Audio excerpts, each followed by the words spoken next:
balitang yan, humingi tayo ng update kay Bernard Ferrer na nakasalukuyang nasa Senado. Bernard?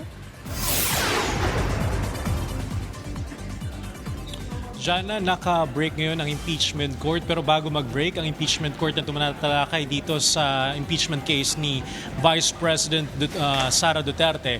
Kasalukuyang tinatanong ng ilang senator judges si NBI Regional Director Jeremy Lotoc. Pero bago yan, kanina lamang bago magsimula or habang nagsisimula ang impeachment court, inumpisahan yung pagsalang ni NBI Regional Director Jeremy Lotoc sa witness stand para dito pa rin sa nagpapatuloy na pagtalakay sa Article 4 ng Articles of Impeachment na may kaugnayan sa grave threat o alleged grave threat laban kina Pangulong Ferdinand R. Marcos Jr., First Lady Liza Araneta Marcos at dating House Speaker Martin Romualdez. Sa cross-examination ni Attorney Amando Vergil Ligutan ng prosecution panel, iginit niyang si Lotoc, kabilang si Lotoc sa mga investigador ng NBI na inatasang siyasatin ng online press briefing ni Vice President Duterte noong November 23, 2024. Pinahayag din ni Lotoc na inatasan sila noon ni dating NBI Director,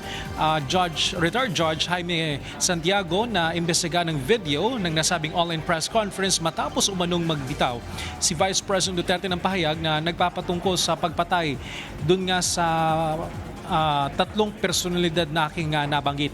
Sinabi rin ni Lotoc na inatasan niya si NBI Senior Agent John Mark Lilong na pangalagaan yung digital evidence kabilang ang video ng online press conference na ipinilabas sa Facebook page ni Harry Roque noong November 23, 2024. Ayon pa kay Lotoc, sinuri ng NBI ang umano'y intensyon, motibo at kakayahan ng Vice President na maisakatuparan ng kanyang mga pahayag.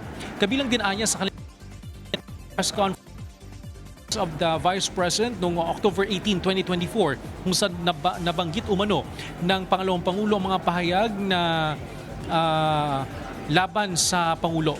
Ipinilabas din sa impeachment court ang bahagi ng press conference na inisa-isa ni Lotoc ang mga naging reaksyon ng Pangulo, dating House Speaker at mga ahensya tulad ng PCO, PNP, NSC at AFP.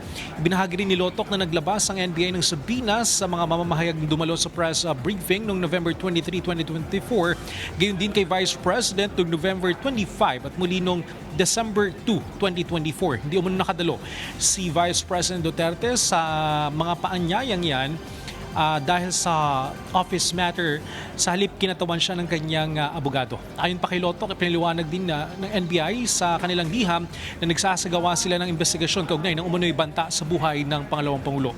Ayon pa sa testigo, seryoso at tunay na banta ang kanyang pagtingin sa mga pahayag ng ikalawang Pangulo. Paliwanag ni Lotoc, 4 na salik ang ginamit ng NBI sa pagsusuri sa mga pahayag, ang paraan ng pagkakabigkas, ang literal na kahulugan ng salita, ang kalikasan ng pahayag o instruction at ang ugnayan ng mga sangkot na panig. Inalarawan din niya si Vice President Duterte sa video bilang furious and fuming, mad, at sinabing ilang ulit nitong nagbitaw ng mabibigat na salita laban sa Pangulo, First Lady at dating House Speaker. So dyan na mamaya antabayan na natin yung patuloy pang pagtatanong ng mga senator judges dito kay Attorney Lotoc. Jana?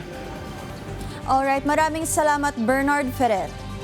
At yan ang mga balita sa oras na ito. Para sa iba pang updates, i-follow at i-like kami sa aming social media sites sa @PTVPH. Ako po si Jana Madrid at ito ang The Impeachment Trial PTV Special Coverage.